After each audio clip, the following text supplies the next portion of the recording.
सबसे important question ये है कि सेल इतने स्मॉल क्यों होते हैं।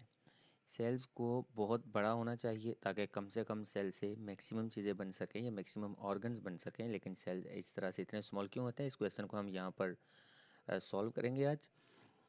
वीडियो को एक एंड तक देखिएगा। अगर हमारा लेक्चर अच्छा लगे तो हमारे लिए, आपकी तरफ से हमारे लिए रिवॉर्ड ये है कि अगर आपको लेक्चर में से कुछ भी पहले से बेटर आपकी अंडरस्टैंडिंग हो उससे, तो हमारे चैनल को सब्सक्राइब ज़रूर कीजिएगा।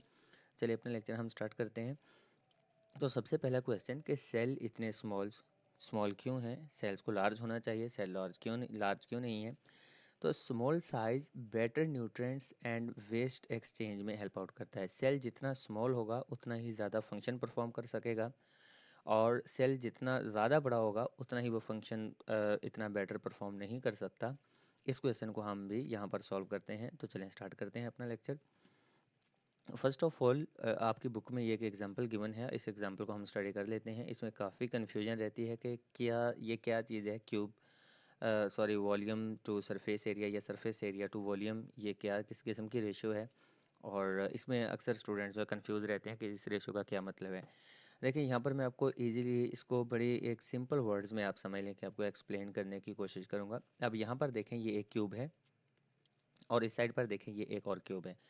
अभी यहाँ पर बात होती है वॉल्यूम टू सरफेस एरिया, यानी कि रेशो हम बताते हैं सरफेस एरिया टू वॉल्यूम। हम ये बात नहीं कर रहे होते कि वॉल्यूम बढ़ेगा तो जो है उसका एरिया कम हो जाएगा, ऐसा नहीं है। या एरिया बढ़ेगा तो उसका वॉल्यूम कम हो जाएगा, नहीं। हम इनकी बेसिकली रेशो की बात कर रहे हैं। अगर आप इसका एरिया कैलकुलेट करें, इसका इसका इन दोनों का सेम ही साइज़ है तकरीबन, इतना ज़्यादा डिफरेंस नहीं है। लेकिन इसका अगर आप एरिया कैलकुलेट करें उतना ही होगा शायद जितना इसका एरिया होगा, या आप इसको कैलकुलेट कर सकते हैं। सरफेस एरिया टू जब हम वॉल्यूम की बात करते हैं, इनकी रेशो की बात जब हम करते हैं, तो इसकी रेशो में काफ़ी चेंजिंग आएगी। जैसे जैसे सेल का वॉल्यूम बढ़ता जाता है, उसका सरफेस एरिया टू वॉल्यूम जो रेशो बनती है उसकी, वो कम होती जाती है। तो रेशो हमें कम नहीं चाहिए, हमें रेशो ज़्यादा ही चाहिए। इसके लिए क्या करते हैं कि सेल्स का साइज़ जितना छोटा हो सकता है उतनी ही वॉल्यूम टू सरफेस एरिया उसकी रेशो हम बढ़ा सकते हैं। लाइक आप यहाँ पर सपोज कर लेते हैं कि इसका जो सरफेस एरिया है वो 50 है, और इसका जो वॉल्यूम है वो 30 है। तो इसकी रेशो क्या बनेगी, 50 to 30। लेकिन इस साइड पर अगर आप कैलकुलेट करेंगे तो इसकी रेशो इससे आगे निकल जाएगी, बढ़ जाएगी रेशो। इसको थोड़ा सिंप्लीफाई करेंगे, 50 to 30 को सिंप्लीफाई अगर हम करते हैं और इसकी रेशो फाइंड करते हैं, तो इसकी ratio volume to surface area ratio बढ़ जाएगी और इस वाले की रेशो कम होगी। बेसिकली यहाँ पर यह बात हो रही है, हमें ज़्यादा सरफेस टू वॉल्यूम या वॉल्यूम टू सरफेस एरिया की रेशो ज़्यादा चाहिए होती है, कम नहीं चाहिए होती है। इसको एक थोड़ा मैं और इजी एग्जांपल आपको दूँ। कुछ देर के लिए आप थोड़ा इमेजिन करें कि एक रूम है और उसमें से आपको चीज़ें निकाल कर बाहर रखनी है। वो रूम बहुत बड़ा है, उसमें से आपको चीज़ें निकालने में बहुत ज़्यादा मुश्किल होगी। आप डिफ़िकल्टी आपको फेस करना होगी, चीज़ें आपको कोई कहाँ से उठाकर लानी होगी, कोई कहीं से बहुत ज़्यादा चीज़ें उसमें भरी पड़ी होंगी, तो आपके लिए बहुत मुश्किल होगी चीज़ों को निकालना।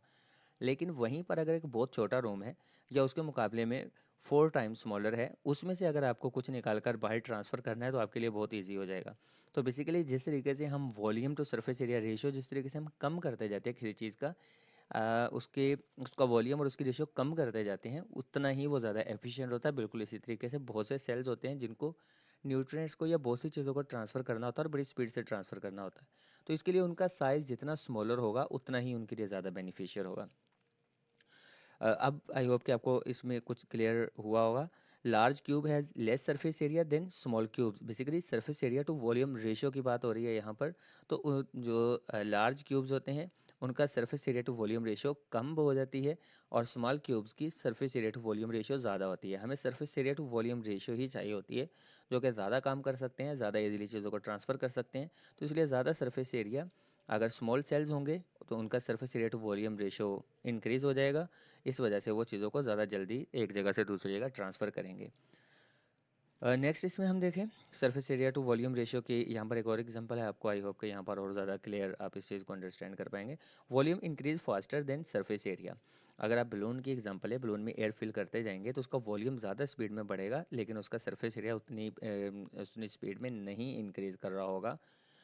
तो इससे क्या होगा कि जितना बड़ा, वापस रूम की तरफ ही आ जाएँ, जितना बड़ा रूम होगा उसमें से चीज़ों को निकालना उतना ही मुश्किल होगा। जितना रूम छोटा होगा चीज़ों को आप इजीली वहाँ से फाइंड कर सकते हैं और रिमूव कर सकते हैं, ट्रांसफ़र कर सकते हैं या उसमें रख सकते हैं। तो cell big cell struggle to exchange material. जो बड़े सेल होते हैं उनको ज़्यादा स्ट्रगल करनी पड़ती है, ज़्यादा मेहनत करनी पड़ती है मटेरियल को ट्रांसफ़र करने में। बट जो स्मॉल सेल्स होते हैं वो ज़्यादा एफिशिएंट होता है, वो ज़्यादा जल्दी चीज़ों को एक जगह से दूसरी जगह ट्रांसफ़र कर सकते हैं। यहाँ पर ये एक बिग सेल है, तो इसके अंदर बहुत ज़्यादा स्टफ़ फिल्ड अप है, उसको रिमूव करना, उसमें से स्पेसिफिक चीज़ को निकालना बाहर, उसको रिमूव करना बहुत ज़्यादा मुश्किल होता है as compare to smaller cell. Smaller cell से आप इजीली चीज़ों को एक जगह से दूसरी जगह ट्रांसफ़र कर सकते हैं।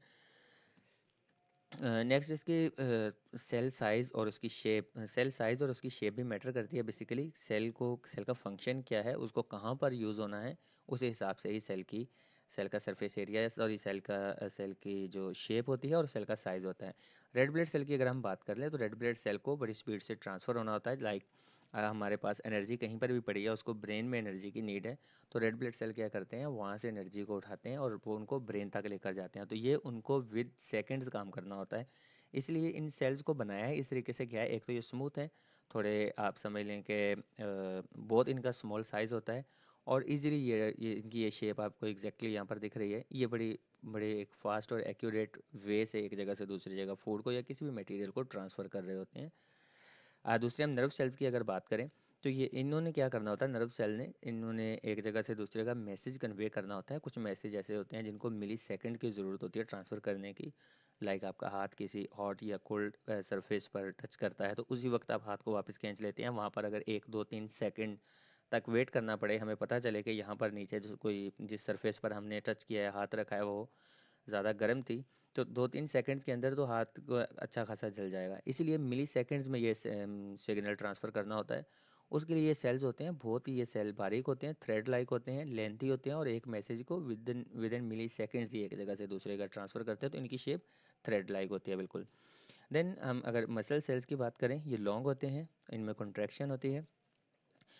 लाइक आप अपना हम बाजू ऊपर उठाते हैं या चलते हैं, तो चलने में क्या होता है, हमारे मसल सेल ही हेल्प कर रहे होते हैं, ये स्ट्रांग होते हैं और बॉडी पार्ट्स को मूव करने में हेल्प आउट करते हैं। तो इनकी शेप भी उसी हिसाब से ही बनाई जाती है। नेक्स्ट लास्ट वन इसमें बर्ड एग है। ये लार्ज होता है, ये फर्स्ट, ये जितने हमने पढ़े हैं ये सब स्मॉलर्स ही होते हैं।